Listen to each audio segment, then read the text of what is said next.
In a boon for military contractors, the United States is relaxing controls on military exports, allowing some U.S.-made military parts to flow to nearly any country in the world with little oversight.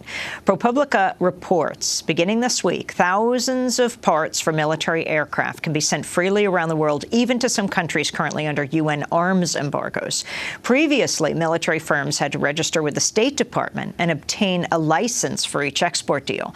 That allowed U.S. officials to screen for issues, including possible human rights violations. But now, tens of thousands of items are shifting to the Commerce Department, where they fall under looser controls. The changes were heavily lobbied for by military firms, including Lockheed Martin, Textron, and Honeywell.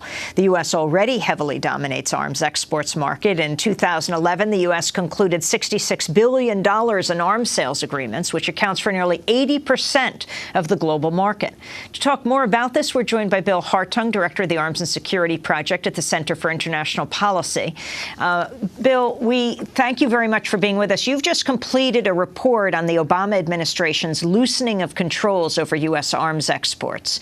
Your latest book, Profits, that's P-R-O-P-H-E-T-S, Profits of War, Lockheed Martin and the Making of the Military-Industrial Complex. Talk about what this Obama administration relaxing of the sending of weapons and parts means.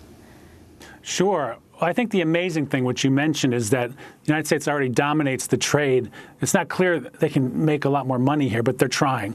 And one of the things that will happen is if you're a smuggler and you want to do a circuitous path through a third-party country, those countries are now getting license-free spare parts, surveillance equipment, and so forth that can then go on to a human rights abuser, to a terrorist group. And detecting this is going to be much more difficult without the State Department licensing process. How did this happen? Well, the industry's been pushing for this for 2 decades. And they have a couple points of leverage. Of course, they have campaign contributions. They've got people on the advisory committees that help develop these regulations. They've done studies making bogus claims about the economic impacts. And the Obama administration, more than even the Bush administration, bought into industry's arguments, argued, well, we're going to streamline this. It's going to make things more efficient. We're going to get the economic benefits. And I think they took a great risk in taking those industry suggestions, not looking hard enough at the human rights proliferation and anti-terrorist implications of that. So I think they may have had good intentions, but I think they tilted way too far towards the industry. Several trade groups have been calling for this easing of restrictions on arms exports. Lauren Airy of the National Association of Manufacturers said in an interview with ProPublica that foreign competitors are, quote, taking advantage of perceived and real issues in U.S. export controls to promote foreign parts and components, advertising themselves as State Department free. Can you comment on that? Sure. This is an anecdote that comes up frequently, but there's never been any documentation of how common this is. The Commerce Department was asked in a congressional hearing, what's the economic downside of the current system or the upside of your reforms? He said, we haven't looked at that. So they really haven't looked at the economic effects. In fact, if it's easier to export production technology, to build U.S. parts overseas, this reform could actually make it worse for U.S. jobs, even as it helps the big companies like Lockheed Martin outsource their components globally. So talk about, Bill Hartung, the countries that can get these weapons and these parts.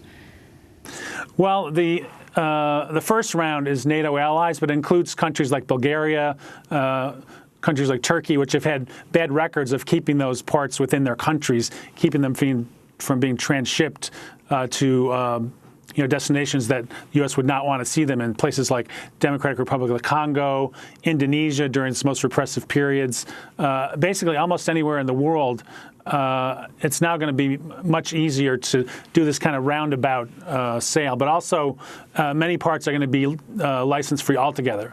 So they can go almost anywhere in the world other than perhaps Venezuela, Iran, China in certain circumstances. So the whole globe basically is going to get an easier deal in terms of getting access to U.S. military technology without very many questions asked. Can you explain, as even the Obama administration is pushing for more gun control at home, how this happens now? Well, I think, they promised this to industry. They see it as a big achievement that they've undertaken since Obama's first term. They have taken a look at the firearms issue. They're going slow on rolling out those regulations because they know it's a very sensitive item. People like the gun lobby want no new restrictions, in effect, to roll back restrictions on gun exports. So I think there may still be room for leverage here over the administration because they have been kind of shy about putting forward what they're going to do about guns, ammunition, small arms, and light weapons, which are among the biggest problems in terms of getting into conflict zones. So I think there might still be some hope there to turn them around, but it'll take some pressure, which so far we haven't seen a great deal of pressure from the Congress on this. Countries like Bahrain, that's cracking down on its own people, protesting human rights abuses there.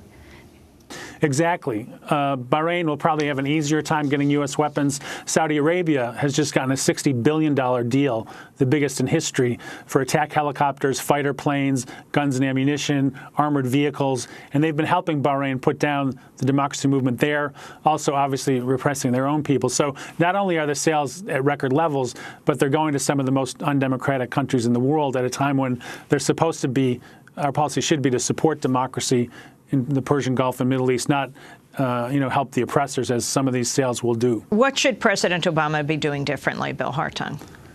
Well, I think for starters, there should be a moratorium on any new changes in these regulations.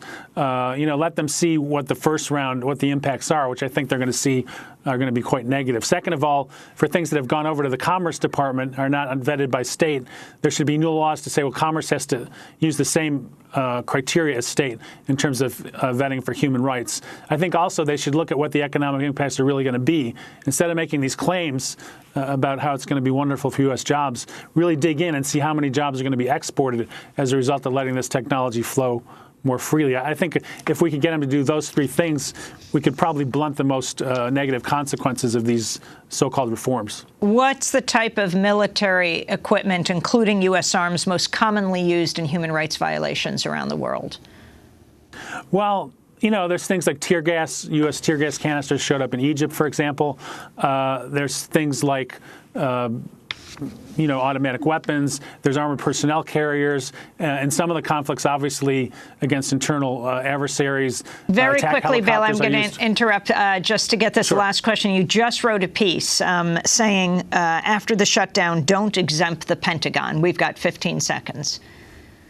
Well, I think the Pentagon's going to try to wriggle out of this when they've had their budget doubled since 9/11. It's time to put them on a diet, put them under discipline, and I think their allies in Congress are going to try to do an end run around that, which I think would cost us tremendously on the domestic side of the budget. So the State Department, soon its employees will be furloughed, and I'm sure a number of them are right now, but the Pentagon has pulled back and called back most of its employees.